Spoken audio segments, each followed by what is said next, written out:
lewat begitu saja, padahal itu deposit akhirat. Satu. Yang kedua, perbendaharaan surga itu apa? Wa kitmanul musibah, menyembunyikan kesulitan. Kadang orang takut menghadapi kesulitan, tapi makin kita merenung, hidup ini kan sebenarnya urusan. Takut sama urusan, ya jangan hidup. Tandanya orang hidup itu kalau punya urusan. Urusan melupakan problem. Problem sering menimbulkan kesulitan. Kesulitan bukan untuk ditakuti, tapi untuk diatasi dan dicarikan jalan keluarnya. Siapa sih orangnya yang gak pernah sulit-sulit? Makin tinggi status sosialnya, makin gede urusannya. Makin tinggi kualitas imannya, makin berat tingkat kesulitannya. Cuma memang yang namanya enak itu seperti pelangi. Biang lala itu gak pernah di atas kepala kita. Di atas kepala orang melulu. Lu sih enak lu. Kata kita, dia juga bilang, yang enak kan lu. Pelangi itu nggak pernah di atas kepala kita. Kata tukang beca, aduh enak ya naik Mercy. Kata tukang beca, apa yang di dalam mobil Mercy? Aduh enak bener tukang beca. Di jok ngeringkuk ngorok pules bener. Saya kamar pakai AC, sejuk, tempat tidur sutra, empuk, alga, spring bed. Kulak kulik nggak bisa pulas kalau belum minum Valium, belum tidur. Enak bener tukang beca, di jok ngorok nggak tahu wetan kulon. Si tukang beca bilang yang di Mercy enak, yang di Mercy bilang tukang beca enak. Inilah enak, nggak pernah di atas kepala kita, di atas kepala orang lain melulu enak itu. Nah, saudara-saudara, yang merupakan perbendaharaan surga itu orang yang bisa menyembunyikan kesulitan. Baik pribadi ataupun rumah tangga. Ini terutama rumah tangga yang jadi soalnya. Kadang-kadang kita ini kalau senang, sebaliknya. Kalau senang kita diam. Kalem aja, cuek. Banyak banget duit kita, bawaan diam aja udah. Malah ketemu orang takut. Tapi begitu susah, sekampung tahu. Padahal Nabi mengajarkan perbendaharaan surga itu menyembunyikan musibah. Menyembunyikan kesulitan. Kalau enak, cerita sama orang-orang. Kalau nggak enak, rasain sendiri, tekan sendiri, atasin sendiri. Kita kan sebaliknya. Senang kita diam, asal lagi susah, paling tidak kita nyari teman buat cerita kesusahan. Siapa orangnya yang nggak pernah susah? Cuma soalnya bagaimana kita mengatasi kesusahan itu sendiri. Begitu juga misalnya kalau orang sudah berumah tangga, itu orang tuanya harus menjadi tempat dia cerita yang enak-enak saja. Yang nggak enak rasain berdua, selesaikan berdua, atasin berdua. Jangan dibalik. Asal senang diam, giliran susah saja. Maknya laporan. Terbalik. Bisa menjaga security informasi. Maka nama bayam keluar diam, malah seluitan. Enak amat lo makan daging ayam. Security informasi. Saudara-saudara kaum muslimin rahimakumullah. Ujian yang terberat itu yang pernah diberikan kepada para nabi, para rasul, para aulia, para ulama. Makin tinggi keimanan, makin berat bentuk kesulitan. Ayo saya kemukakan satu contoh saja. Ada seorang nabi yang kaya, nabi kaya, namanya Nabi Ayub. Iblis kalau orang begini kan keki. Ibadahnya rajin, kaya. Nih yang kayak begini susah digodain. Kalau ibadahnya rajin, miskin, kali bisa disogok. Sini imannya mantap, ibadahnya rajin, kaya, nabi lagi. Oh, tapi namanya iblis nggak kurang akal. Laporan, Tuhan, kenapa Les? Ya ini bahasa saya, bahasa Qurannya sih nggak gitu. Itu hambamu yang namanya Ayub, dia rajin ibadah cuma karena dikasih kaya aja. Coba kasih miskin dia, berhenti dia sembahyang. Ah, kamu bisa aja. Saya tahu Ayub itu hambaku yang ikhlas. Saya buktiin Tuhan, silahkan. Dibuktiin lah, iblis turun ke alamin. Yang mula-mula dia lakukan, dia rusak sawah ladang Nabi Ayub. Dia binasakan binatang ternak Nabi Ayub. Sehingga dalam waktu singkat, jatuhlah Nabi Ayub dari orang paling kaya jadi orang paling miskin. Beliau masih ibadah di mihrab dalam masjid. Datang iblis. Saudara Ayub, ya, lagi ngapain? Ibadah. Nyembah Allah, nyembah Allah. Oh, percuma. Kenapa? Tuhan yang ente sembah nih, dia udah bikin miskin ente. Sawah ladang ente hancur lebur, binatang ternak binasa. Sekarang ente jadi orang paling miskin. Ngapain nyembah Tuhan kayak begitu? Tekor. Udah berhenti dah ibadah, berhenti ibadah. Ini iblis sama Tuhan laporannya lain, yang dikerjakan kepada Nabi Ayub juga lain. Benar begitu iblis kata Nabi Ayub? Iya, sawah ladang saya habis, buras. Binatang ternak saya binasa, binasa. Saya miskin, bangpak. Apa jawab Nabi Ayub? Bukan innalillahi, ini hebat. Alhamdulillahillazi a'tani wa akhza minni. Segala puji bagi Allah yang telah memberikan harta kepada saya dan sekarang mengambilnya lagi. Alhamdulillah. Allah yang ngasih, Allah yang ambil. Itu mah urusan Allah. Iblis cuman ibadah jalan terus, sujud lagi Nabi Ayub. Iblis seleher gondok banget. Dasar Nabi nggak mempan dia apa-apain. Miskin malah alhamdulillah. Allah yang ngasih, Allah yang ngambil. Jadi kalau kita tidak komit, kita tidak terikat kepada kaya, miskin, senang, susah, apa yang bisa bikin kita susah? Jadikan kekayaan, kemiskinan, jadikan senang, susah sebagai anak buah yang bisa kita atur. Jangan kekayaan ngatur kita, jangan kemiskinan ngatur kita. Kita yang harus mengatur mereka. Senang, susah, kaya, miskin, bahagia, sengsara, jadikan itu anak buah yang bisa kita atur. Kalau sekarang kita kaya, lain saat boleh jadi kita miskin, semiskin-miskinnya. Allah yang ngasih, Allah yang ngambil. Tenaga mana yang bisa menghalangi? Ibadah jalan terus. Iblis makin gondok. Dasar Nabi loh.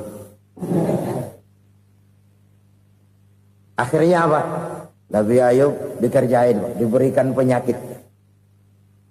Demikian fatal penyakitnya. Bayangin, udah miskin, sakit. Masya Allah. Miskin, sakit. Sakitnya nggak lama, kira-kira 16 tahun. Istrinya 3, 2 mental minta ceraiin. Ngerawatin laki bengek begini. Senang belum tentu, susah udah pasti nih. Cerai aja, cerai dah. Cerai. Tinggal satu Siti Rahmah yang setia menemani beliau. Sesetia-setianya hati perempuan. Satu saat Siti Rahmah bilang, "Bang, iya, abang kan Nabi bang. Lalu namanya Nabi kan doanya jarang meleset bang. Maksud kamu minta kenapa sih sama Tuhan biar abang sembuh baik dah bang?" Siti Rahmah, iya. Saya sakit berapa tahun sih dah? 16 tahun bang. Sebelum ini saya sehat berapa tahun? Ya kira-kira 60 tahun bang. Nah coba ente banding-bandingin Rahmah.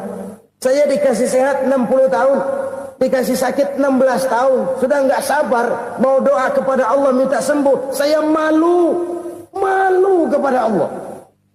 Diuji dengan yang luar biasa seperti ini, tidak mengganggu stabilitas kehambaannya. Dia tetap menghamba kepada Allah Subhanahu wa ta'ala. Saudara-saudara kaum muslimin rahimakumullah. Kunci menghadapi kesulitan itu apa? Allah jelaskan dalam satu ayat, wa basyiris sabirin alladzina iza asabathum musibah qalu inna lillahi wa inna ilaihi raji'un. Gembirakan orang-orang yang sabar. Siapa mereka itu? Yang apabila mendapat musibah mereka kembali kepada keyakinan dasar. Segalanya dari Allah dan segalanya akan kembali kepada Allah. Ini konsepsi dasar dari sikap muslim dalam menghadapi berbagai kesulitan. Segalanya dari Allah, segalanya akan kembali kepada Allah. Kalau ini sudah kondisi dasarnya, maka kita akan lapang menghadapi kenyataan bagaimanapun pahitnya. Apakah itu namanya miskin? Apakah itu namanya sakit? bahkan maut sekalipun, segalanya dari Allah, segalanya akan kembali kepada Allah. Ini sikap hidup, bukan sekedar ucapan. Kita kadang-kadang menjadikannya sebagai ucapan. Mulutnya sehingga berhenti, innalillahi wa inna ilaihi rajiun, tapi nangisnya terus gerung-gerungan. Bukan itu, ini kesadaran moral. Kalau segalanya dari Allah, segalanya kembali kepada Allah, kan sebenarnya cuma nunggu giliran. Hari ini saya nyembayangin dia, entah hari apa saya disembayangin orang. Hari ini saya antar dia ke kubur, entah hari apa orang nganterin saya ke kubur. Hari ini saya tahlilkan dia, entah nanti kapan orang tahlilkan saya. Segalanya dari Allah, segalanya akan kembali juga kepada Allah. Oleh sebab itu saudara-saudara, kesulitan bukan untuk ditakuti. Kesulitan justru untuk diatasi, dicarikan jalan keluarnya. Dan tidak ada orang yang tidak pernah mendapat kesulitan. Tidak ada. Semakin tinggi status sosial, semakin tinggi kualitas keimanan, semakin besar juga tingkat kesulitan.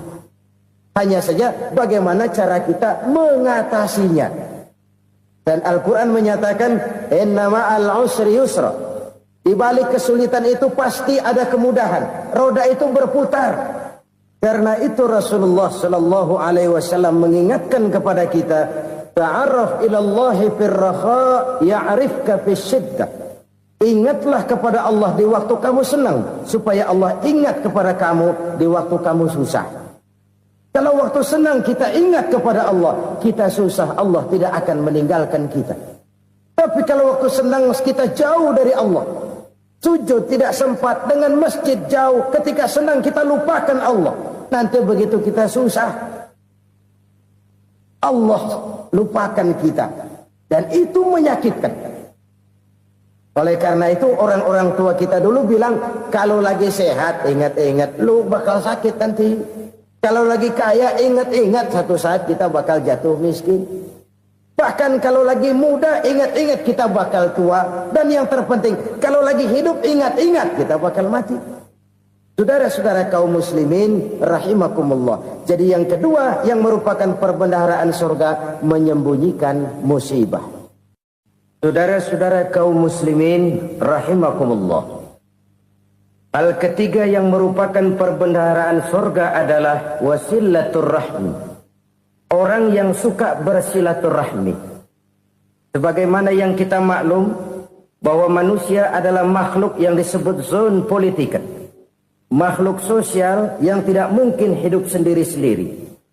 Betapa dan siapapun kita memerlukan orang lain. Bodoh betul manusia kalau tinggal di tengah masyarakat tapi tidak mau bermasyarakat. Merasa hebat sendiri, pinter sendiri, gagah sendiri, kaya sendiri. Mungkin kalau mati juga ngubur sendiri. Jangankan kita di sini. Di sorga saja Nabi Adam waktu sendirian bengong melulu, mondar mandir. Allah tegur dam sepi dam. Jadi ini kalau bahasa saya, iya Tuhan sepi ini nggak ada coret-corekan pisan ini. Diciptakan Siti Hawa baru anteng Nabi Adam. Itu di sorga. Cobalah. Umpamanya saudara tinggal di Jakarta nih. Kayak bener. Apaan aja di Jakarta punya saudara dah. Jembatan Semanggi ambil. Monas, Buntel bawa pulang. Hotel-hotel ambil semua. Cuman tinggal di Jakarta sendirian. Apa enaknya? Betapa dan siapapun kita perlu orang lain. Tidak ada seorang pun yang bisa memenuhi kebutuhan hidupnya secara sendiri-sendiri. Nah, Islam telah menyelamatkan manusia dari ras diskriminasi. Mengikat manusia dengan persaudaraan yang berlandaskan kepada akidah. Karena itu dianjurkan bersilaturahmi. Bahkan Nabi menyatakan, Man arada ayyubsata lahu fi rizkihi wa yunsa'a fi atharihi falyasil rahimah. Siapa yang kepengen diluaskan rezekinya dan dipanjangkan usianya, banyaklah ia bersilaturahmi. Siapa yang kepengen dimudahkan rezekinya, hendaknya ia banyak bersilaturahmi. Kalau banyak teman, kesulitan kan paling tidak ada tempat cerita. Udah susah, sendirian kita pikirin diri, nggak ada tempat tukar pikiran. Cepet banget sama bengek. Dilawan sendiri. Nah, secara makro kita bisa berkata, tidak mungkin ada kemenangan kalau tidak ada kekuatan. Tidak ada kekuatan kalau tidak ada kesatuan dan persatuan. Tidak mungkin ada kesatuan dan persatuan tanpa semangat silaturahmi. Kalau umat Islam mau menang, dia harus kuat. Kalau umat Islam mau kuat, dia harus bersatu. Kalau umat Islam mau bersatu, dia harus membudayakan silaturahmi ini. Bahkan sampai-sampai kata Nabi, kalau bisa cari nilai tambah. Apa? Silman koto'ak. Bersilaturahmilah kau kepada orang yang marah denganmu. Masya Allah, indahnya ajaran agama kita. Orang yang marah pun kepada kita, kata Nabi, kalau bisa bersilaturahmilah kepadanya, kepada orang yang marah itu. Di situ nilai tambah. Cuman jujur nih hadis, ngucapinnya gampang, ngamalinnya yang berat banget. Orang marah sama kita, kita disuruh silaturahmi, ada apa malu? Lu marah, ada gue marahan lagi. Tunggu pikirin. Saudara-saudara kaum muslimin rahimakumullah. Tapi ini yang diajarkan, bahkan ini yang dicontohkan oleh baginda Rasul. Bagaimana begitu mudah, misalnya satu saat Abu Jahal ini ngatur strategi bagaimana bikin Muhammad celaka. Dia gali lubang di depan tempat tidurnya. Dia tutupin daun korma. Terus dia panggil seseorang, ke sini. Kasih tahu Muhammad, pamannya sakit keras, minta ditengokin. Berangkat orang ini ke sana. Muhammad, labbaik. Pamanmu sakit keras, dia minta ditengokin. Baik, saya akan datang menjenguk beliau. Berangkatlah Nabi ke rumah Abu Jahal tanpa prasangka apapun. Abu Jahal udah pasang stil, selimut 3 rangkap setengah dipakai. Persis kayak orang meriang. Tapi sembari ngintip dari balik selimut. Begitu Muhammad buka pintu, nah, masuk perangkap nih. Muhammad jalan menuju tempat pembaringan. Makin lama makin dekat, makin lama makin dekat. Makin dekat ke lubang yang dipasang oleh Abu Jahal itu. Dalam hati Abu Jahal, terus dah jatuh, mampus dah lo ini. Mampus lo hari ini nih. Apa yang terjadi? Malaikat Jibril datang. Muhammad, pamanmu cuma pura-pura sakit. Di depan tempat tidurnya ada lubang perangkap supaya kamu jatuh ke situ. Sudah, kamu pulang. Balik kanan Nabi. Sudah hampir jatuh ke lubang, balik kanan, pulang. Bayangin kecewanya Abu Jahal. Muhammad dikit lagi, Muhammad dikit lagi. Enggak paman, saya pulang aja.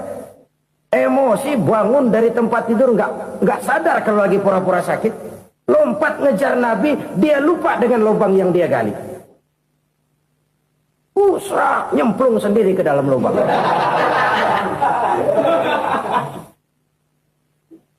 Nabi terus berlalu. Ini terjadi keanehan. Jatuh ke lubang yang dia gali itu sebenarnya nggak terlalu dalam ya. Antara 3-4 meteran lah. Tolong saya jatuh ke lubang ini. Datanglah pelayan-pelayannya itu. Angkat saya dari sini. Oh, yang ngulurin tambang. Satu gulung, belum juga nyampe itu tambang. Kurang, beli lagi ke warung. Sambung, ulur lagi, nggak juga bisa sampai.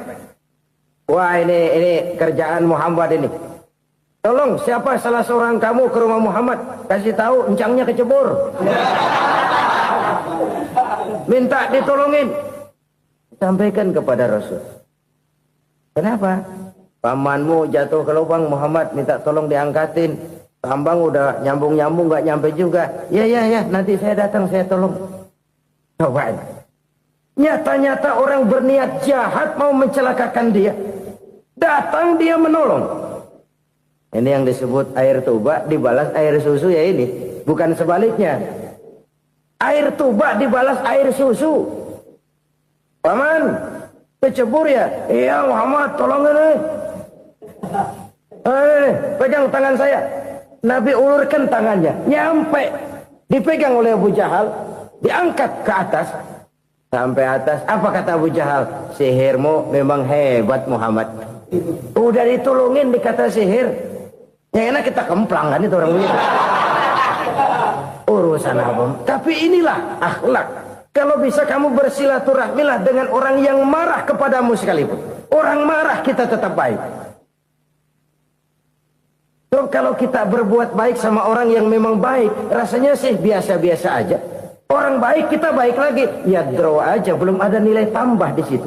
Baru ada nilai tambah kalau kita bisa berbuat baik kepada orang yang nyakitin kita. Itu namanya kita setingkat di atas dia. Dia sakitin kita, kita berbuat baik sama dia. Dia pelit sama kita baik sama dia. Dia marahin kita deketin dia. Di situ kita punya nilai tambah. Jadi siapa yang ingin diluaskan rezekinya, kata Nabi, dan dipanjangkan umurnya, hendaklah ia banyak-banyak bersilaturahmi. Sederhana sebenarnya silaturahmi, tapi silaturahmi membangkitkan semangat kesatuan dan persatuan. Kesatuan dan persatuan melahirkan kekuatan. Dalam matematika 1 ditambah 1 pasti 2. Tapi di tengah masyarakat, 1 orang takut ditambah 1 orang takut, hasilnya jadi 2 orang setengah berani. Kenapa setengah berani? Karena udah berdua. Tadi pan takut sendirian. Kalau dia kumpul turu-turu takutlah jadi berani. Kita yang lemah, kita yang tidak berdaya, kita yang miskin, kalau mau kompak bersatu, apa yang nggak bisa kita kerjain? Apalagi tinggal di kota besar, pilihan cuma 2. Bertahan atau minggir. Bertahan atau minggir. Untuk bisa bertahan harus mampu bersaing. Untuk mampu bersaing harus punya keahlian. Keahlian harus ditunjang dengan pendidikan, ditambah oleh kekompakan sebagai umat. Udah miskin mencar mulu, orang injek gitu. Orang nggak pandang urusan apa yang malu. Oleh karena itu, silaturahmi pada hakikatnya merupakan roh dari ukhuwah yang diajarkan oleh agama kita. Bagaimana Islam menyelamatkan masyarakat manusia dari ras diskriminasi, mengikat manusia, dan tidak ada persaudaraan yang lebih indah selain persaudaraan yang diikat dengan nilai-nilai akidah. Sepanjang orang di jalan Allah, itulah saudara kita. Keluar dia dari jalan Allah, selesailah persaudaraan sampai di situ. Karena itu, kalau ingin menyimpan sesuatu di surga, banyaklah bersilaturahmi. Datang ke rumah ini, datang ke rumah itu, dan lain sebagainya. Itu simpanan kita di akhirat nanti. Ini yang ketiga. Saudara-saudara, yang keempat, perbendaharaan surga itu apa? Wa qawlu la hawla wa la quwwata illa billah. Ucapan la hawla wa la quwwata illa billah. Ibadah kan ada yang berat, modalnya besar. Bangun masjid berat, modalnya besar. Bangun rumah sakit berat, modalnya besar. Ada ibadah yang berat, tapi modalnya ringan. Misalnya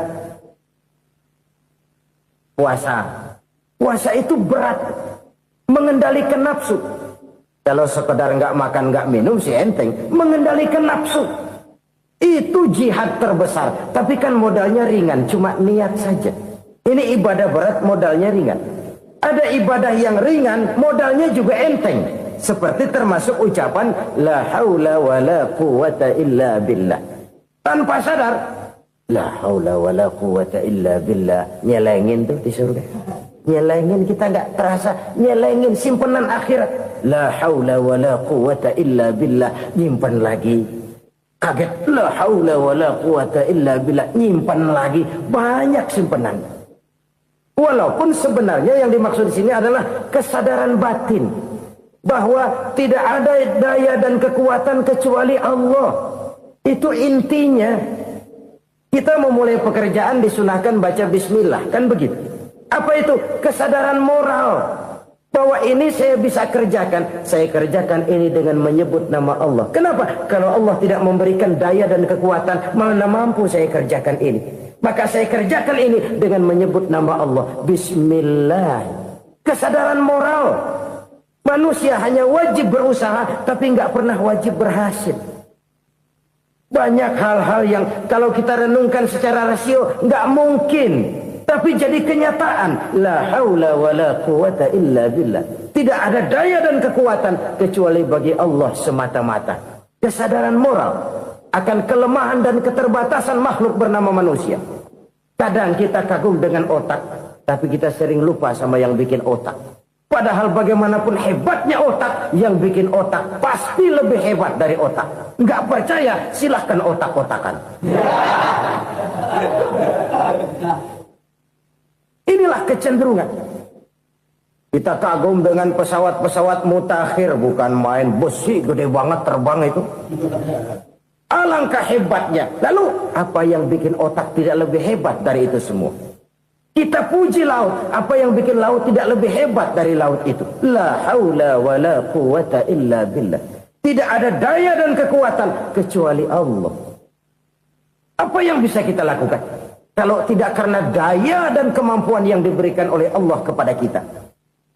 Lahirlah sikap tawadu, rendah hati, tidak melonjak menjadi angkuh dan sombong, sadar akan kelemahan dan keterbatasan diri. Sebagai makhluk yang diciptakan oleh Allah Subhanahu wa ta'ala. Jadi satu sisi ini ucapan yang berpahala, la haula, jadi wiridan. Pada sisi lain ini kesadaran moral, sikap mental, kesadaran batin, bahwa yang punya daya dan kekuatan itu cuma Allah. Kita nggak pantas untuk sombong, sebab sombong itu pakaiannya Allah. Kita nggak sedang pakai pakaian Allah, kegedean.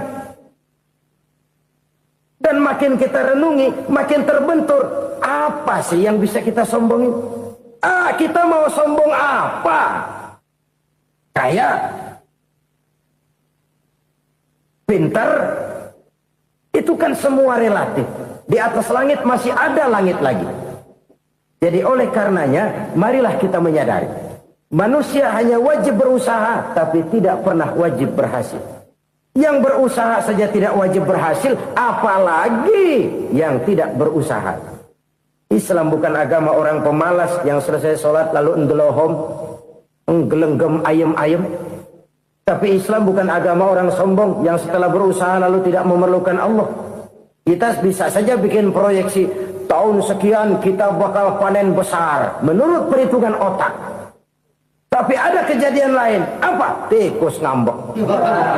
Habis itu dimakanin tikus, panen gagal. Proyeksi rasional gagal oleh tikus-tikus yang ngambek itu. Bisa saja terjadi. Tahun depan kita panen besar, urung. Kenapa? Musim panas panjang. Dan sekarang ini koran-koran bikin berita musim mengalami penyelewengan.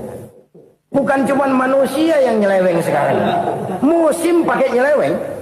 Mestinya kan musim hujan udah selesai, masih hujan-hujan juga. Musim. Nah sekarang kita boleh bikin proyeksi, kita bakal panen besar. Tahu-tahu musim panas panjang, sawah retak, air kering. Cari teknokrat yang paling botak, suruh pendekin tuh musim panas. La haula wa la quwata illa billah. Inilah kesadaran moral. Saudara, saya teringat satu saat ada seorang konglomerat.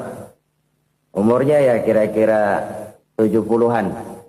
Satu saat dia ditanya oleh wartawan, "Pak, umur Bapak berapa sih?" "Ya paling 10 tahun." 10 tahun? 10 tahun? Anak Bapak berapa orang? Satu saja? Satu. Harta Bapak berapa?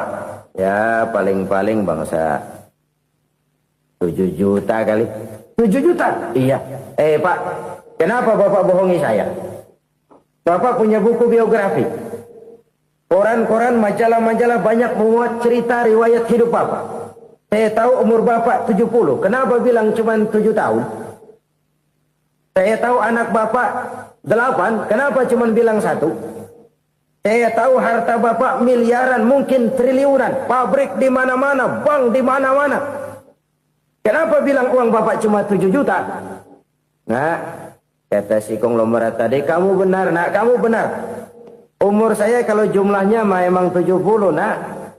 Cuman ingat-ingat saya, baru 7 tahun terakhir ini saya sujud. Baru 7 tahun terakhir ini saya berusaha dekat dengan Allah. Saya laksanakan perintahnya. Saya jauhi larangannya. 7 tahun inilah rasanya yang ada nilainya di hadapan Allah. Yang 63 tahun matong, kelabu, kelem umur gue. Habis untuk maksiat, untuk munkarat. Maka ketika ditanya tadi, umur saya 7 tahun itu. Oh begitu Pak. Oh iya. Lalu anak Pak. Anak bapak kan 8. Kenapa bilang cuma 1? Nah, kalau jumlah hitungannya memang anak saya 8. Tapi dari 8 orang ini rasanya cuma 1 nih. Yang bakal jadi buah hati, belahan jantung. Pelanjut cerita, penerus sejarah. Bakal jadi anak soleh yang akan mendoakan saya. Cuma 1 rasanya anak saya ini yang bakal jadi buah hati saya. Besar-besaran saya. Yang akan mendoakan di kubur saya. Yang akan mendoakan di akhirat saya. Yang 7 orang mana, Masya Allah, yang atu tenggeng, yang atu nyekek botol mulu, yang atu nggak karu-karuan. Makanya saya bilang 1 anak saya yang akan bisa mendoakan saya. Oh begitu Pak. Iya. Nah harta Pak, harta Bapak kan triliunan, pabrik Bapak di mana-mana, uang Bapak hampir di tiap bank-bank besar. Kenapa bilang cuma 7 juta? Betul kau nak. Harta saya kalau jumlahnya memang miliaran, triliunan mungkin. Tapi yang saya ingat baru 7 juta tuh yang saya belanjakan di jalan Allah. Saya nyumbang masjid, saya santuni yatim piatu, saya bantu pembangunan pesantren, saya bantu pembangunan rumah sakit Islam. Itu yang akan saya bawa pulang ke akhirat, yang 7 juta itu. Yang triliunan itu nanti akan diperebutkan oleh anak-anak saya sebagai waris saya. Jadi harta saya 7 juta itu yang bakal nemenin saya di akhirat. Yang akan saya bawa pulang jadi teman saya. Saudara-saudara kaum muslimin, jangan-jangan orang tua itu adalah kita-kita ini. Jangan-jangan kita-kita ini adalah orang tua itu. Jangan-jangan itu potret dari diri kita masing-masing. Dari sekian umur yang diberikan Allah, berapa tahun yang ada nilainya di hadapan Allah? Dari sekian anak-anak yang merupakan amanah, berapa yang akan mendoakan kita sebagai orang tuanya menjadi anak soleh? Dari sekian banyak harta yang diberikan Allah, berapa yang akan kita bawa pulang menghadapnya nanti, yang kita belanjakan di jalan Allah? Ini sebuah potret kehidupan. Karena itu kita kembali kepada la haula wa la quwata illa billah. Kita wajib berusaha, kita wajib berikhtiar. Selebihnya, segala daya dan kekuatan hanya milik Allah saja semata-mata. Satu kesadaran batin dari setiap pribadi muslim. Setelah ia berusaha dan berikhtiar, ia menyerahkannya kepada Allah Subhanahu wa ta'ala. Jadi, satu sisi ini merupakan wiridan ucapan yang mengandung pahala. Pada sisi lain, ini merupakan sikap batin dari seorang muslim di dalam ia menghadapi realitas kehidupan ini. Saudara-saudara kaum muslimin, rahimakumullah.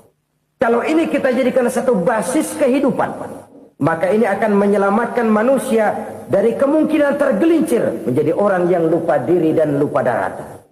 Sebab itu Imamul Ghazali berpesan, Jadidis safinah fa innal bahra amiq wa khuziz zad fa inna safara ba'id wa khaffifil hamla fa innal hamla sadid.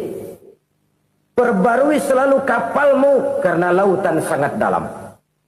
Bawa bekal yang banyak karena perjalanan ini sangat jauh. Ringankan beban karena kebanyakan beban akan menyakitkan. Alangkah indah kalimat ini, alangkah dalam makna yang terkandung di sana. Perbarui selalu kapalmu karena lautan sangat dalam. Apa artinya ini? Jaga mentalmu baik-baik. Pelihara imanmu baik-baik karena hidup penuh cobaan seperti lautan. Kita kalau berlayar di lautan kan kadang-kadang tenang, angin bertiup sepoi-sepoi basah. Jika malam datang, bintang gemintang bertabur menghias cakrawala. Rembulan memantulkan sinarnya dengan indah. Dalam keadaan begitu berlayar enak. Tapi lain saat ombak menggunung, halilintar menyambar, angin topan bertiup. Berapa banyak sudah saudara-saudara kita yang tenggelam di lautan dunia tanpa sadar bahwa dia belum sampai kepada pantai yang akan dituju. Berapa banyak sudah Saudara-saudara kita yang tenggelam di lautan dunia ini tanpa sempat bangkit lagi. Dia menyangka sudah sampai kepada tujuannya. Hati-hati kapal jangan sampai bocor karena lautan sangat dalam. Iman ini jaga baik-baik karena hidup penuh dengan ujian. Wa khuzizat fa inna safar ba'id. Bawa bekal yang banyak karena perjalanan sangat jauh. Saudara mau ke Bandung, bawa duit. Saudara mau ke Surabaya, banyakan lagi duitnya. Saudara mau ke Mekah, gepokan, iketan tuh duit nggak lembaran lagi. Makin jauh perjalanan, makin banyak bekal yang harus kita bawa. Kalau saudara dari Jakarta mau ke Surabaya, kagak bawa duit berangkat juga, itu sih bukan berani namanya, nekat. Sampai Surabaya belum tentu, sengsara di jalan udah pasti. Kenapa? Nggak bawa bekal berangkat. Sama juga kita nih, misalnya belum sempat sembahyang, mati. Waduh, berani banget orang. Belum punya bekal, mati. Sengsara di jalan. Atau bekal tidak cukup. Dari Jakarta saudara mau ke Surabaya, bawa duit 500 perak. Paling jauh Cikampek nyampenya itu. Paling jauh itu. Antara jauhnya perjalanan dengan bekal yang saudara bawa tidak seimbang. Hidup ini perjalanan panjang. A walking tour. Dimulai dari alam arwah. Sebelum jasad diciptakan, roh diciptakan lebih dulu. Dari situ pindah ke alam rahim. Dari alam rahim pindah ke alam dunia. Dari alam dunia pindah ke alam barzah. Baru menuju akhirat. Satu perjalanan panjang. Kalau bekal tidak bawa, sengsara di jalan. Bawa bekal yang banyak karena perjalanan ini sangat jauh. Wa khaffifil hamla, ringankan beban karena beban itu cuma akan menyulitkan. Kalau bekal itu sih keperluan, tapi beban nggak kita perluin, cuma ngeberat-beratin. Apa ini beban? Dosa, kecurangan, kebatilan, kezoliman, ketidakadilan, kesewenang-wenangan. Itu akan jadi beban kita di akhirat. Alangkah celakanya, perjalanan panjang, bekal tidak bawa, beban kelewat banyak, alamat sengsara di jalan. Pahala tidak ada, dosa berlipat ganda. Na'udzubillah, summa na'udzubillah. Kalau kita rangkum nasihat Al-Ghazali dengan kisah si konglomerat tadi, kita akan mengambil kesimpulan. Pertama, bekal terbaik dalam menghadapi gejolak kehidupan ini tidak lain adalah iman. Yang kedua, pahala dan dosa. Dua hal kontroversial. Pahala adalah bekal, dosa adalah beban. Tapi kita sekarang kan tidak begitu terangsang kepada yang abstrak. Orang berlomba mencari yang konkret-konkret saja. Yang real. Kalau memang dosa, benjol dong. Kira-kira begitu. Kira-kira begitu. Persis orang Yahudi dulu. Orang Yahudi itu kan pernah minta kepada Nabi Musa. Ya Musa, lan nu'mina laka hatta narallaha jahrah. Musa, kami nggak bakal mau beriman kepada Allah kalau belum kami lihat Allah ada nongkrong di depan kami. Kalau memang Tuhan ada, taruh dong di depan kami. Mau yang konkret-konkret saja. Kalau memang dosa, benjol dong. Kalau memang pahala, berasa dong. Orang terangsang kepada yang real, yang konkret-konkret saja. Karena itu, untuk mengejar dosa, orang mau bayar. Tapi untuk mengejar pahala, walaupun tidak bayar, orang segan. Ini yang dikatakan oleh Nabi, kamu mengharapkan ke surga, tapi kamu berat melaksanakan sesuatu yang bisa membawa kamu ke surga. Kamu ingin jauh dari neraka, tapi tiap saat kamu lakukan perbuatan-perbuatan yang justru menjerumuskan kamu ke neraka. Idda'aitum an-najata minan nar wa ramaitum fiha anfusakum. Kamu ingin selamat dari neraka, tapi kamu lemparkan diri kamu ke neraka. Kamu ingin masuk surga, tapi berat sekali kamu melakukan perbuatan-perbuatan yang bisa menyampaikan kamu di surga. Saudara-saudara kaum muslimin, rahimakumullah. Jadi hal keempat yang merupakan perbendaharaan surga adalah la haula wa la quwwata illa billah. Satu sisi ini merupakan ucapan yang memperberat timbangan akhirat. Pada sisi lain ini merupakan sikap hidup seorang muslim, kesadaran batin yang sangat dalam bahwa tidak ada daya dan kekuatan kecuali Allah. Dan itu kita simbolkan pada saat memulai pekerjaan dengan Bismillah, dengan menyebut nama Allah. Satu kesadaran moral, saya hanya bisa melakukan ini karena diberikan daya dan kekuatan oleh Allah. Lahirlah sikap tawadu, rendah hati, tidak melonjak menjadi angkuh dan sombong. Saudara-saudara, sampai sini dulu jumpa kita kali ini. Semoga 4 perbendaharaan surga ini dapat kita lakukan, yang kelak akan merupakan bekal kita di kemudian hari nanti. Amin ya rabbal alamin. Bapak-bapak, ibu-ibu, saudara-saudara kaum muslimin rahimakumullah.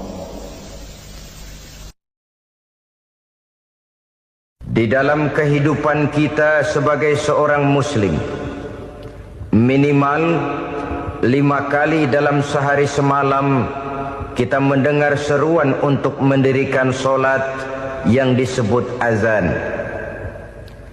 Ada kalimat menarik di dalam kalimat azan itu, yakni seruan hayya 'alal falah, marilah menuju kepada keberuntungan, marilah meraih kemenangan. Seruan ini adalah kecenderungan dari setiap manusia, apapun warna kulitnya. Artinya, setiap orang dalam hidup selalu ingin meraih dan mencari kemenangan. Kemenangan akan melahirkan kepuasan batin, dan kepuasan batin memberikan kebahagiaan. Sedangkan kekalahan melahirkan penderitaan batin, dan penderitaan batin menjerumuskan seseorang di dalam berbagai bentuk kerugian. Jikalau inilah seruan azan, maka masalahnya ialah apa yang menyebabkan kita meraih kemenangan. Al-Quranul Karim memberikan tuntunan dan ajaran kepada kita bahwa orang-orang yang memperoleh kemenangan itu tidak lain adalah orang-orang yang bertakwa. Hanyalah mereka yang bertakwa kepada Allah Subhanahu wa ta'ala pada akhirnya akan tampil sebagai pemenang. Lalu siapa orang yang bertakwa itu? Dijelaskan dalam awal-awal Al-Baqarah, orang yang bertakwa yang akan meraih kemenangan.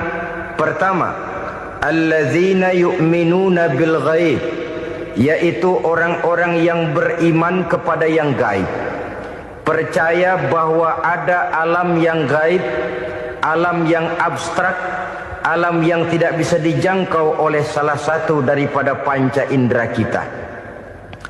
Mereka percaya dan beriman kepada adanya malaikat, beriman kepada adanya iblis dan jin, beriman kepada adanya alam kubur, beriman kepada adanya alam mahsyar, beriman kepada adanya alam akhirat, beriman kepada adanya surga dan neraka.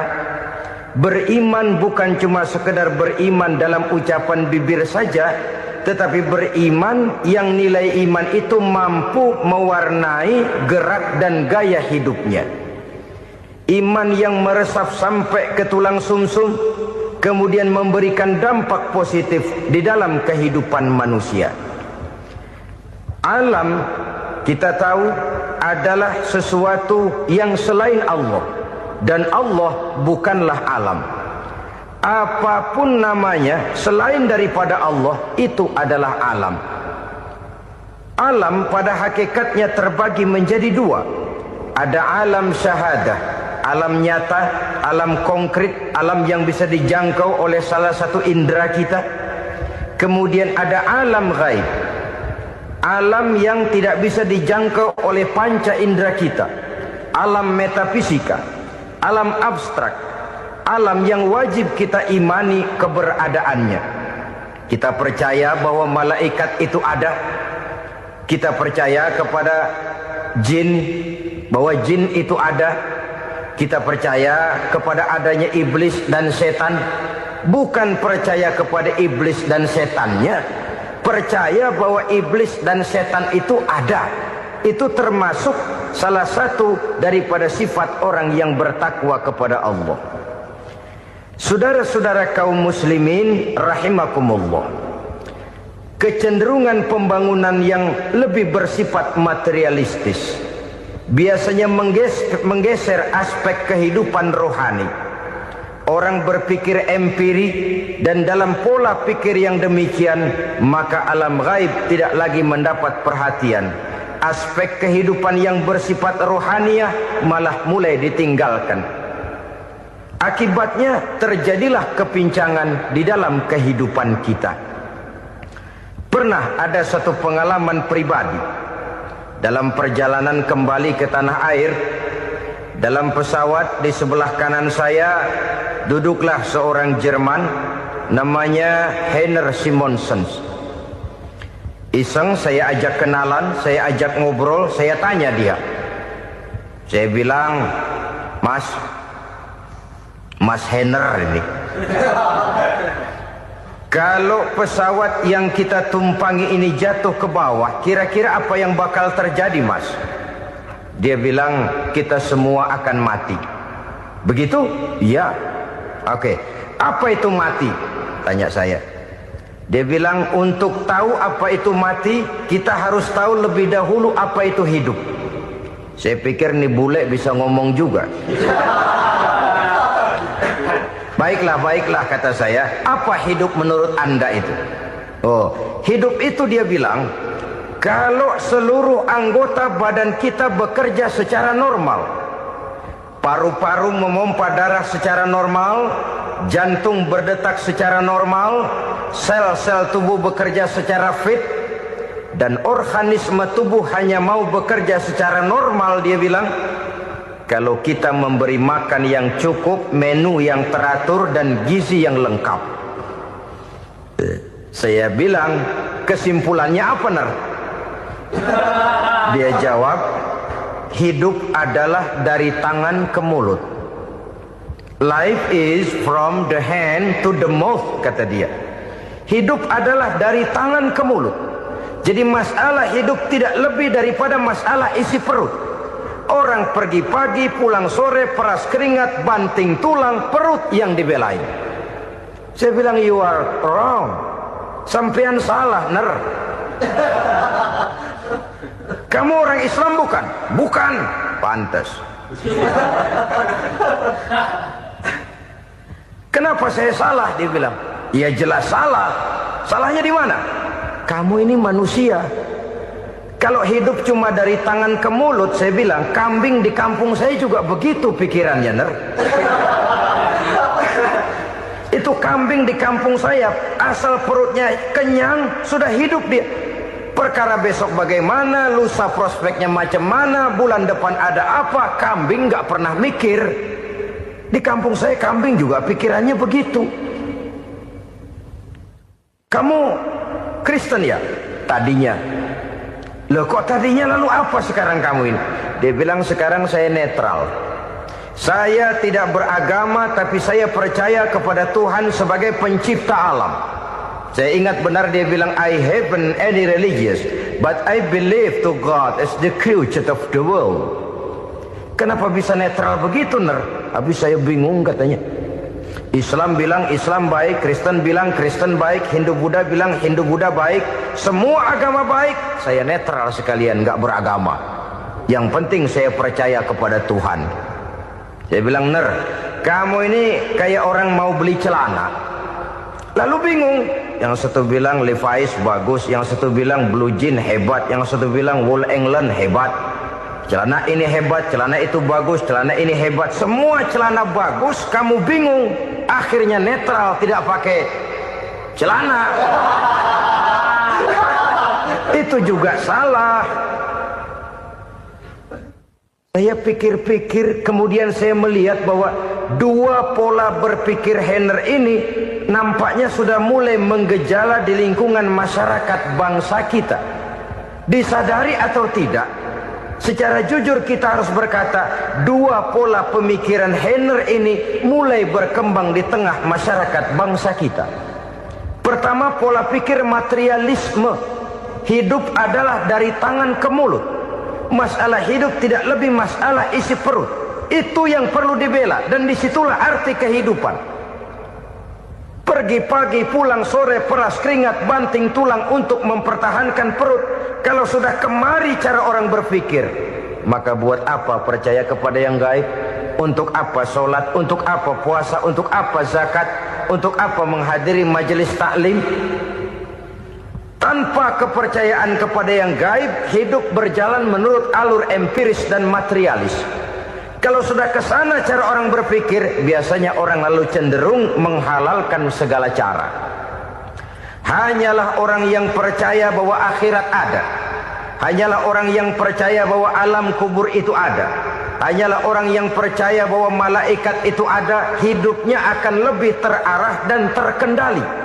Karena kepercayaan kepada yang gaib, yang merupakan fase daripada kehidupan setelah hidup yang sekarang ini, mewarnai gerak pribadi seseorang di dalam dia melakukan kegiatan hidupnya. Pola berpikir materialisme, disadari atau tidak, mulai menggejala di lingkungan masyarakat bangsa kita. Hidup tidak lebih dari urusan tangan ke mulut, mulut ke tangan, tangan ke mulut. Asal perut sudah kenyang, hiduplah sudah. Perkara bagaimana prospek hari yang akan datang, bagaimana akhirat, tidak jadi persoalan. Ini yang oleh Nabi diperingatkan, ad-dunya sijnul mu'min wa jannatul kafir. Dunia adalah penjara bagi orang beriman dan surga bagi orang kafir. Dulu di zaman Belanda hadis ini pernah disalah tafsirkan, disalah artikan, digunakan sebagai senjata untuk mengkebiri dan membuat impoten umat Islam. Sudahlah umat Islam gak usah macam-macam, kata Belanda. Dunia ini kan penjara buat orang Islam, surga buat orang kafir. Di penjara jangan bertingkah.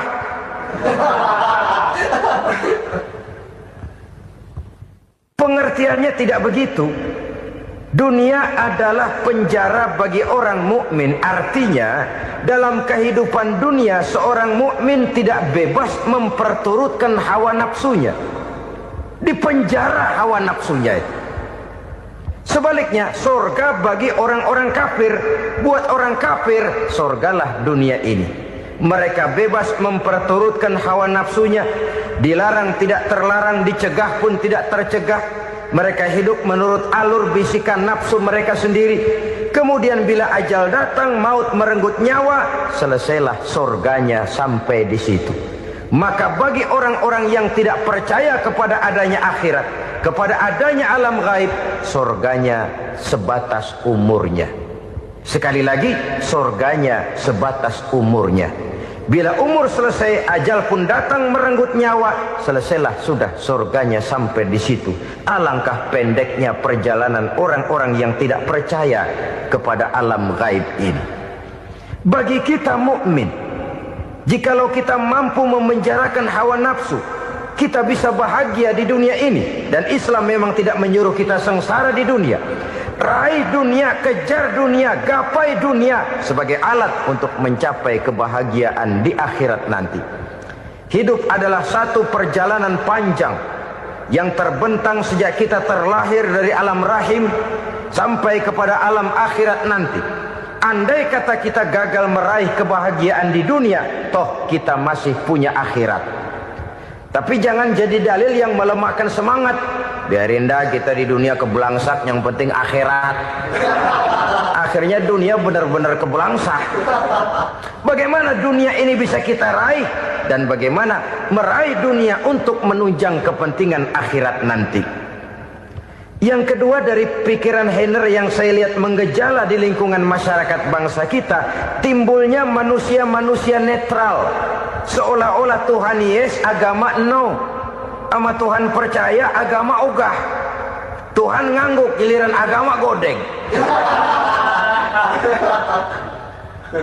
Padahal hampir dalam setiap ayat dalam Quran, kata-kata amanu biasanya bergandeng dengan wa amilus sholihat. Iman dan amal soleh. Ini sebagai isyarat Tuhan dan agama jangan pernah dipisah-pisah. Apabila kita bertuhan, maka kita harus beragama. Apabila kita beragama, maka agama itu harus bersumberkan dari Tuhan yang kita imani itu. Tidak mungkin kita pisah, Tuhan yes, agama no. Sama Tuhan percaya tapi agama bikin sendiri. Sembayangnya cukup bengong 2 jam madep ngulon.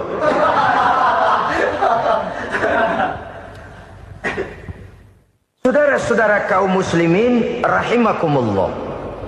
Jadi dengan demikian, agama yang kita akui merupakan unsur mutlak di dalam pembangunan sekarang ini, merupakan bagian dari kehidupan yang menuntun kita bahwa di balik alam nyata ini, di balik alam syahadah ini ada alam gaib. Dan mudabbir, murabbi, yang mengatur, yang menguasai, yang memelihara baik dia alam nyata, baik dia alam gaib, tidak lain adalah Allah Subhanahu wa ta'ala. Di sana ada satu super power, satu maha kekuatan yang kita perlu bersandar kepadanya. Sebagai makhluk nyata yang hidup di alam nyata, berbuatlah secara nyata sebagaimana harusnya kita berbuat. Karena Islam jelas bukan agamanya orang pemalas. Islam jelas bukan agamanya orang yang mengajarkan setelah selesai sholat boleh duduk, nggelenggem ayam-ayam, ndelohom, menghitung bintang di langit sambil menunggu keajaiban. Tidak. Islam adalah agama yang mengajarkan apabila sholat sudah selesai kamu kerjakan, bertebaranlah di permukaan bumi, cari karunia Tuhanmu. Jangan hidup berpangku tangan menunggu keajaiban. Karena hidup bukan undian. Jangan berharap untung besar tanpa mau peras keringat. Tapi di sebalik itu toh kita juga harus yakin bahwa di sisi usaha nyata yang kita lakukan ada satu super power, satu maha kekuatan gaib yang menentukan berhasil dan tidaknya usaha kita. Kepercayaan kepada hal semacam inilah yang mendorong kita untuk mempunyai sandaran vertikal, agar jikalau usaha ini berhasil, kita tidak lupa diri dan lupa daratan. Jikalau usaha ini gagal, kita tidak putus asa dan buruk sangka, tidak cupik pandangan dan sempit hati, tapi mampu melihat persoalan dengan kacamata putih sambil husnuzon kepada Allah Subhanahu wa ta'ala. Kita percaya malaikat itu ada. Ada yang namanya raqib dan atid, mengawasi gerak hidup kita sampai kepada gerak hati kita. Ini memberikan sugesti agar kita berhati-hati. Tidak sejengkal tanah pun kita bisa berlindung dari pengawasan raqib dan atid. Ada munkar nakir yang akan menyoal kita di alam kubur. Ada malaikat Malik, penjaga neraka. Ada malaikat Ridwan yang menjaga surga. Kita percaya kepada adanya jin. Kita percaya kepada adanya setan, iblis. Percaya kepada adanya, bukan mempercayai si setan, si iblis lalu menjadikannya sebagai teman. Tidak. Percaya bahwa mereka itu ada dan merupakan makhluk Allah yang gaib, yang diciptakan Allah Azza wa Jalla. Kepercayaan kepada alam gaib memberikan motivasi terhadap gerak lahir manusia, sehingga dengan motivasi kepercayaan kepada yang gaib, gerak lahir jadi lebih terarah, jadi lebih terpelihara. Pernah seseorang bertanya, "Pak, apakah adanya akhirat bisa dibuktikan secara ilmiah?" Saya bilang tidak bisa, tidak bisa. Kenapa? Karena yang berangkat nggak pernah pulang kembali lagi. Kalau dia pulang kemari bisa kita tanya bagaimana enak di sono. Cuma secara moral saya katakan, lebih beruntung orang yang percaya kepada akhirat daripada yang tidak. Sekarang saudara percaya akhirat ada, lalu saudara baik-baik di dunia, sholat, puasa, zakat, menolong orang lain, menebarkan kebajikan. Saudara mati, andai kata akhirat tidak ada, toh dalam hidup saudara sudah berbuat baik. Paling tidak nama saudara akan dikenang sebagai orang baik. Sebaliknya, saudara percaya, kata saya, bahwa akhirat tidak ada, lalu hidup semau-maunya, tenggelam dalam maksiat dan munkarat, menentang Allah, tidak mau ruku dan sujud. Lalu saudara mati, kemudian akhirat ada. Ayo, mau apa? Bekal tidak punya. Jadi secara moral lebih beruntung orang yang percaya kepada adanya akhirat daripada yang tidak percaya. Dan itu alam gaib yang tidak bisa dibuktikan secara eksat. Jangankan untuk membuktikan seperti itu, dalam kehidupan sehari-hari saja yang kita rasakan tidak selalu berbentuk toh. Angin, bagaimana sih bentuknya angin? Kita tidak tahu. Merah, buktinya kalau dikerok merah. Yang merah itu kulit, yang kulit kita bukan anginnya. Sakit, rasa sakit itu ada, tapi bagaimana bentuk sakit kita nggak pernah tahu. Kalau kita makan cabai pedas, bagaimana bentuk pedas itu tidak ada, tapi rasa ada. Bentuk pedas hijau, cabainya bukan pedasnya. Tidak semua yang kita rasakan bisa kita gambarkan dalam bentuk yang konkret. Oleh karena itu, sekali lagi bahwa kepercayaan kepada alam yang gaib mampu memberikan satu sugesti yang menata kehidupan seseorang lebih lurus, lebih terarah, dan lebih terkendali. Maka wajar kalau kepercayaan kepada yang gaib mengantarkan seseorang untuk meraih kemenangan. Kenapa? Dia percaya kepada yang gaib, bahwa akhirat ada, bahwa alam kubur ada, bahwa pertanggungan jawab itu ada. Maka dia lalu tidak hidup saenae udele dewe, itu loh.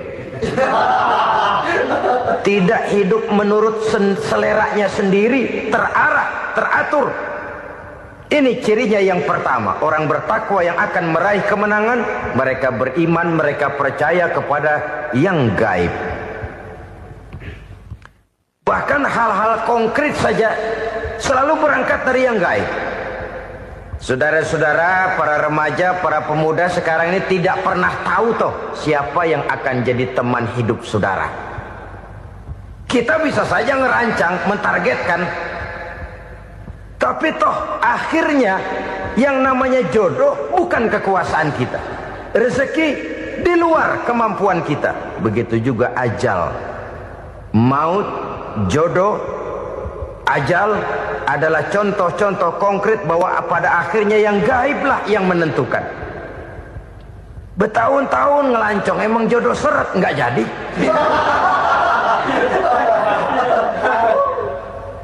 Begitu kenal baru setengah malam nginep ditangkap hansip.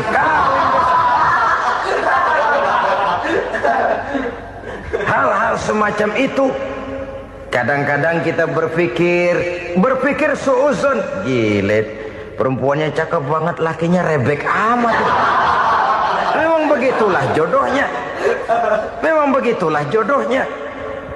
Saudara hadirin ma'asyiral muslimin yang saya hormati, jadi hal-hal yang konkret saja kita yakini sepenuhnya ditentukan oleh satu superpower yang gaib itu tadi. Dari sanalah segala ketentuan itu berangkat dan kesanalah segalanya akan kembali. Maka kepercayaan kepada yang gaib meluruskan gerak hidup seseorang dan itu akan mengantarkan dia kepada meraih kemenangan. Satu. Yang kedua, wa yuqimuna shalah. Orang bertakwa yang akan meraih kemenangan itu adalah orang-orang yang mendirikan sholat. Kenapa sholat mengantarkan orang untuk meraih kemenangan? Yang jelas, inna sholata tanha anil fahsya'i wal munkar. Sholat mampu mencegah manusia dari perbuatan keji dan munkar.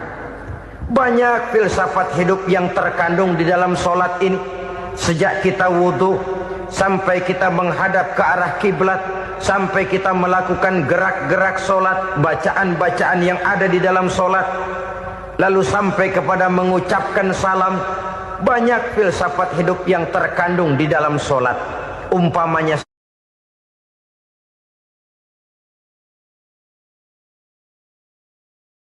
7 macam perkara yang merusak akidah dan keimanan, merusak amal perbuatan yang sudah kita kerjakan, merusak sendi-sendi kehidupan sosial, pendek kata merusak segala hal di dalam kehidupan kita.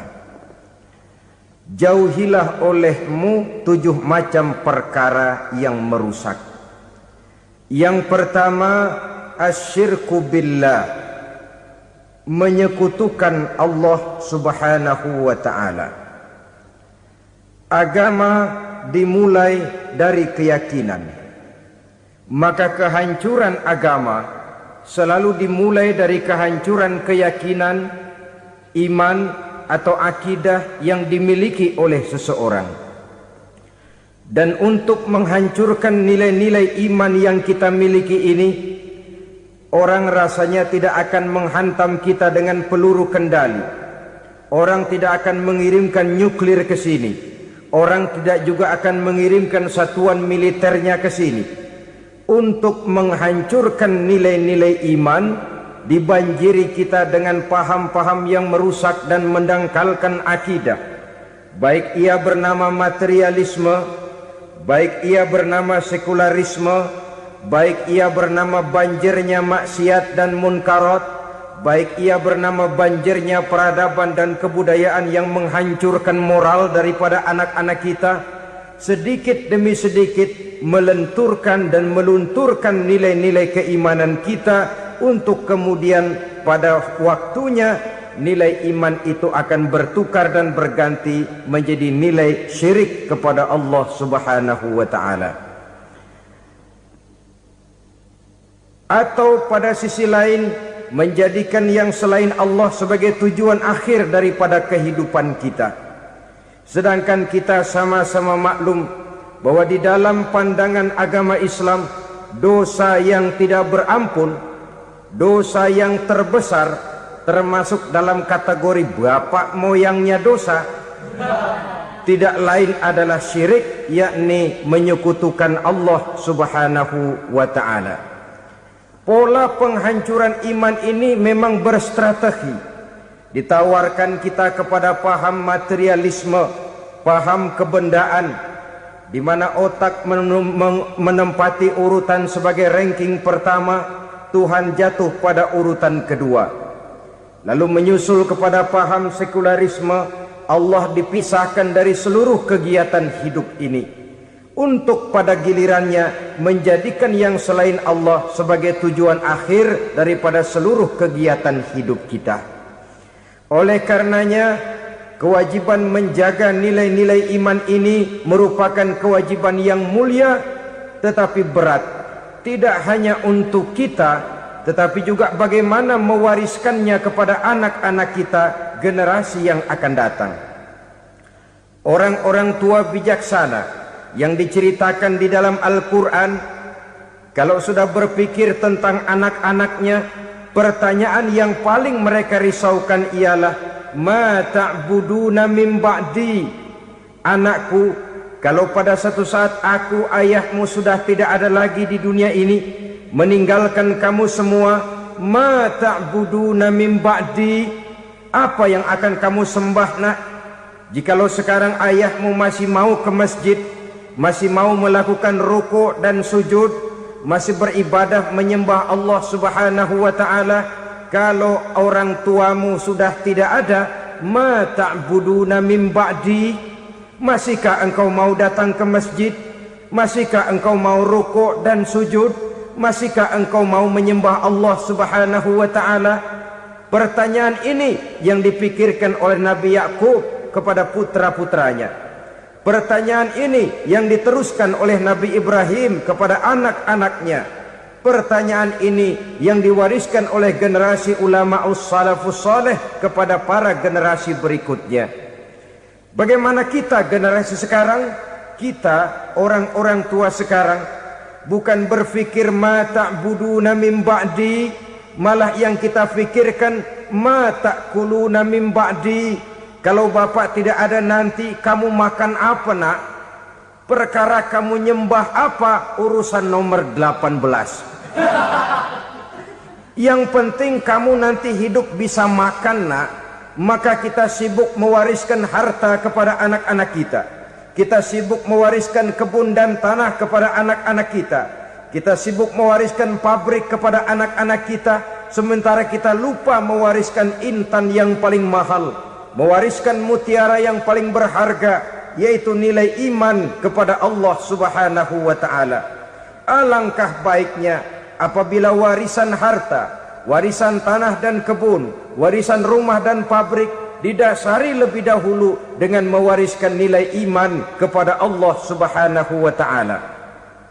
Sebagai orang-orang tua, kita boleh bersedih kalau anak kita tidak mengerti komputer. Kita boleh bersedih kalau anak kita tidak mengerti matematika. Kita boleh bersedih kalau anak kita tidak mengerti bahasa Inggris.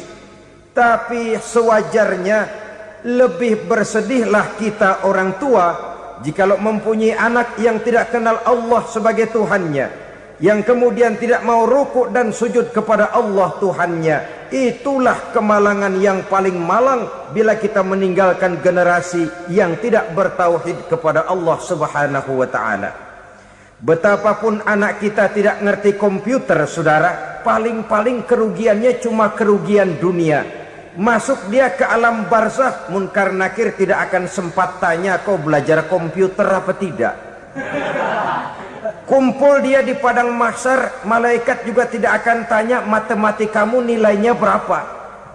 Yang ditanya kau kenal Allah, kau rukuk dan sujud kepadanya, kau pernah datang ke masjid. Oleh karena itu sekali lagi, menjaga nilai iman tidak hanya untuk kita, tetapi juga mewariskannya kepada anak-anak kita, generasi yang akan datang. Sungguh kemalangan yang paling besar apabila kita meninggalkan anak-anak kita. Mereka kita tinggalkan lemah ekonominya, itu tidak baik. Mereka kita tinggalkan lemah otaknya, itu pun akan membuat mereka tertinggal oleh yang lain. Tapi yang paling celaka, jikalau kita tinggalkan mereka dalam kondisi lemah imannya, rapuh akidahnya, tidak baik dan tidak betul keyakinan hidupnya.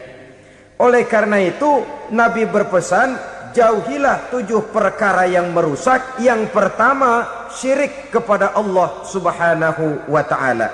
Menyekutukan Allah baik dalam ucapan, dalam keyakinan ataupun dalam perbuatan. Ini perkara pertama yang termasuk 7 perusak besar di dalam kehidupan.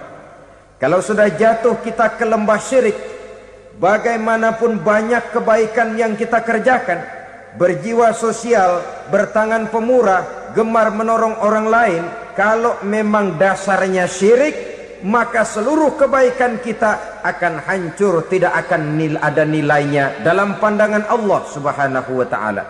Dalam pandangan manusia, mungkin kita dicatat sebagai orang sosial, gemar menolong orang lain, tidak berpangku tangan melihat orang yang mendapat kesulitan. Tapi oleh karena dasarnya syirik, dasarnya tidak mentauhidkan Allah, maka seluruh nilai kebaikan yang kita kerjakan tidak akan ada nilainya dalam pandangan Allah Subhanahu wa taala. Maka jagalah iman kita jangan sampai dihinggapi penyakit syirik yang bagaimana kecilnya sekalipun. Sekali lagi, baik syirik dalam bentuk ucapan, syirik dalam bentuk keyakinan, sampai kepada syirik dalam bentuk perbuatan, kita berhindar kepada sifat-sifat yang sedemikian itu. Karena apa? Dalam satu ayat Quran Allah Subhanahu wa taala menjelaskan, innallaha la yaghfiru ayyushraka bih wa yaghfiru ma duna dzalika liman yasha. Allah tidak akan memberi ampun kepada orang-orang yang menyekutukannya, tapi Allah masih mau memberikan ampun kepada dosa-dosa yang selain itu bagi orang-orang yang dikehendakinya. Dosa selain syirik, apabila kita bertaubat, Allah masih mau mengampuni. Tapi kalau sudah jatuh ke tempat syirik, itu sudah dosa yang tidak berampun. Taubatnya tidak lain melepas syirik, kembali kepada tauhid, berkeyakinan bahwa hanya ada Allah Subhanahu wa taala, Tuhan satu-satunya yang lam yalid wa lam yulad wa lam yakul lahu kufuwan ahad. Tidak beranak, tidak pula diperanakkan, dan tidak satu pun yang dapat menyerupai Tuhan Allah Subhanahu wa taala.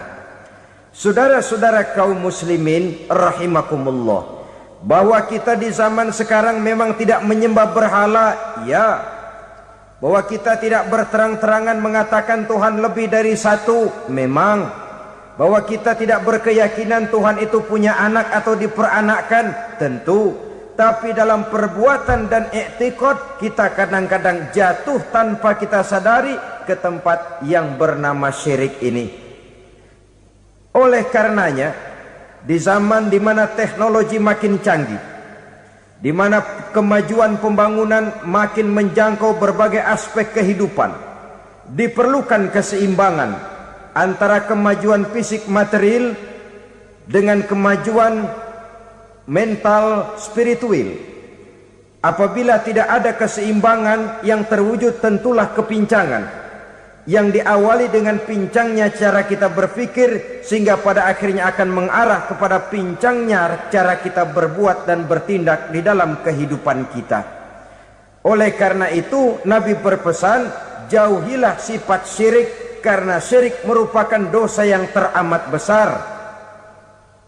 Ini sifat merusak yang pertama. Yang kedua kata Nabi, wasihra, jauhilah sihir. Sihir ini juga termasuk perkara yang merusak kehidupan. Kita semua sama-sama maklum bahwa sihir sebenarnya bukan persoalan baru. Sejak sebelum datang Islam, sihir itu sudah ada. Di zaman Yunani kuno, sihir ada. Di zaman Mesir kuno, di zaman Cina kuno, dan yang lain-lain yang serba kuno, sihir itu sudah ada. Bahkan para nabi pun, para rasul yang diutus oleh Allah Subhanahu wa taala senantiasa berhadapan dengan ahli-ahli sihir untuk menguji kebenaran dari misi yang mereka bawa. Sihir adalah perbuatan di luar kebiasaan yang bisa dikerjakan oleh ahlinya dengan bantuan jin atau setan. Hukum mempelajari sihir adalah haram, mengamalkannya lebih haram lagi. Sebab itu saudara-saudara, sihir merupakan perbuatan merusak yang harus kita jauhi. Ciri-ciri daripada perbuatan sihir, pertama, ia mengandung tipuan, bayangan khayal. Di zaman Nabi Musa misalnya, orang melihat tambang-tambang itu seperti ular. Nabi Musa melayangkan tongkatnya menjadi ular-ular besar yang memakan ular-ular kecil ciptaan tukang-tukang sihir Fir'aun tadi. Lalu sihir bisa terjadi dengan bantuan jin kafir atau setan. Kemudian ciri yang ketiga, sifatnya halus dan tersembunyi. Taruh kata ada seorang ahli sihir yang mempergunakan ayat-ayat Quran sebagai jompa-jampe, sebagai baca-bacaan, itu cuma sekedar kedok. Tujuannya tidak lain menjadikan agama sebagai ketok untuk membenarkan cara yang dimurkai oleh Allah Subhanahu wa taala. Satu hadis yang diriwayatkan oleh Imam Bazar dan Tabrani, Nabi berpesan, laisa minna man tatayyara lahu au takahhana au tukuhhina lahu au sahira lahu. Tidak termasuk ke dalam golonganku, kata Nabi. Tidak termasuk umatku. Siapa mereka? Man tatayyara lahu, orang yang bertatoyur. Apa tatoyur itu? Dari kalimat toyaro, artinya terbang. Toir biasa diartikan dengan burung. Tatoyaro percaya kepada suara